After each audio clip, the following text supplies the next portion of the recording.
Oh, and so this deep dive, we're going way back to the early Middle Ages. Right. And we're looking at kind of this fascinating like push and pull between Latin, the big language of the time, Right. and something we call Old High German, which was a dialect. Yes. And I guess before we even get into that, maybe you could tell us, like, when we say dialect, Yeah. what are we really talking about? Because I think some people might think, oh, dialect, that's just like a different accent. Right. So it's way more than an accent. Like, if you think about it, a dialect, they called it Mundart back then, has its own unique sounds. Yeah. That's phonology, how words are pronounced, the specific sounds. Right. But it goes way deeper than that. Okay. It has its own grammar. So, like, the rules of the language, how do you structure sentences? That's called syntax. Okay. And then even the words themselves, the vocabulary, that's called the lexicon. So a dialect could have completely different words for things than... Absolutely. Okay, wow.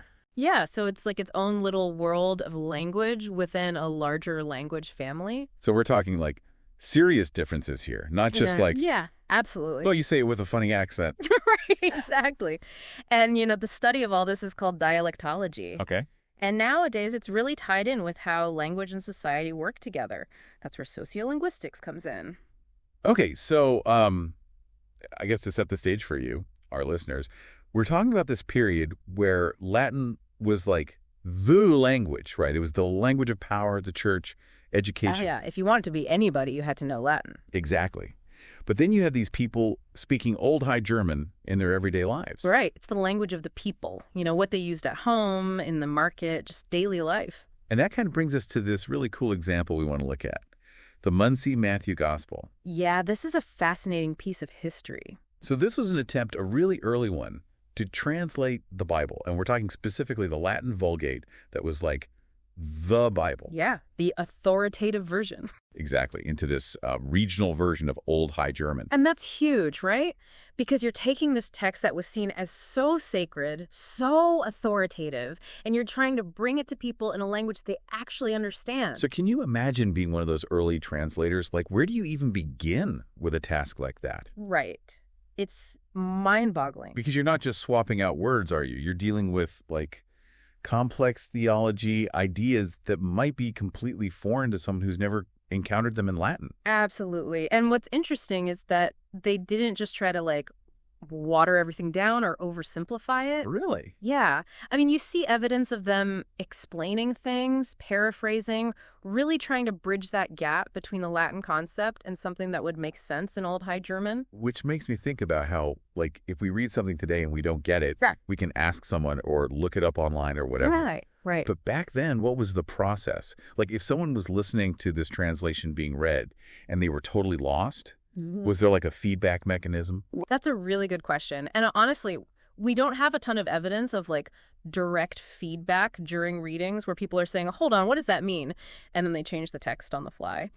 But we do have these little clues. Like, there are these marginal notes, these comments that scribes would sometimes put in these sections called colophons. They were often at the end of a manuscript page. Okay. And they'd add little extra bits of info, maybe their own thoughts, sometimes notes about tricky passages.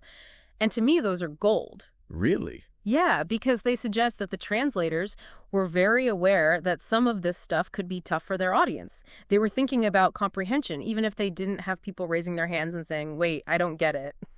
So in a way, the Mondsee Matthew Gospel wasn't just a translation. It was kind of a step towards something bigger. Yeah, I'd say so. I mean, it's considered a really early example of this movement towards a more standardized written form of Old High German. So they're taking this regional dialect, and because they're writing it down, it's kind of becoming more official. Right. They're bringing elements of this spoken language into the realm of religious literature. And that's huge. Even if, the monks doing the translating weren't constantly interacting with everyday people, they're creating a space for Old High German alongside Latin in written culture.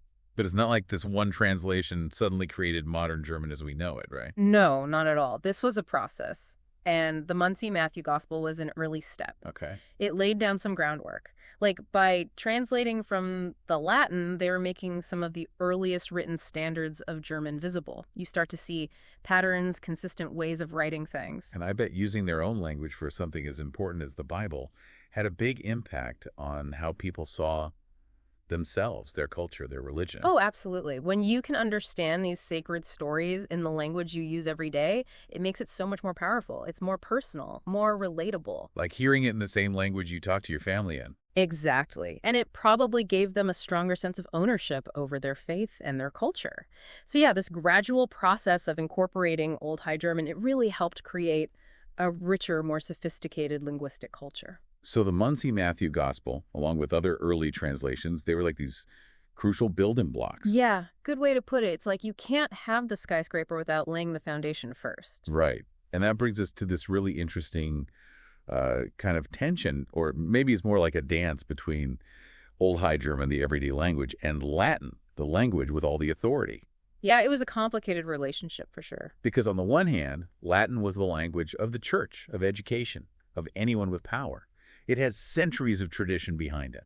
And for religious texts, especially the Bible, the Latin Vulgate was the standard for so long. It's what they used to measure everything else against. But then you have this movement to try and make the Bible, these important texts, accessible to more people, to those who maybe didn't speak Latin fluently. And that's where those translators come in, trying to bring those worlds together, to find a way to make the sacred texts understandable in the language people used every day. Without completely throwing Latin out the window. Right. It was about bridging that gap.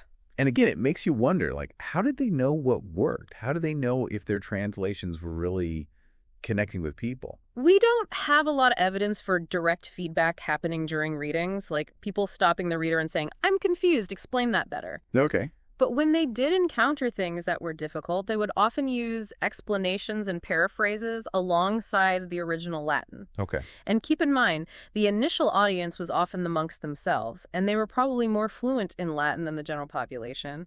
But even they needed clarification sometimes. And then you have those marginal notes, the colophons, they keep popping up. Right. They suggest that translators were trying to anticipate what people might find confusing and offering some guidance. So it's like they were aware of the challenge and trying to find solutions. Exactly. And at the end of the day, the Mondsee Matthew Gospel and other translations like it, they were so important because they showed that Old High German, this everyday language, could be used for even the most sacred texts.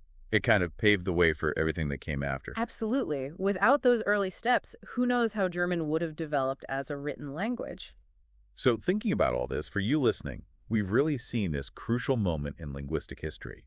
You have this dominant language, Latin, facing this emerging dialect, Old High German, and they're both trying to find their place. And the Mondsee Matthew Gospel is a perfect example of that struggle, that attempt to make something as important as the Bible accessible to people in their own language. And even though it didn't instantly create a standardized German language, it was a huge step in that direction. A foundational step. And it makes you wonder, doesn't it, how this whole tension between standard language and regional dialects is still playing out today, even centuries later. Like, how do we balance the need for a common language with the richness and diversity of all those local variations? Something to think about. Yeah. What other moments in history can you think of where language played such a crucial role in shaping culture and identity?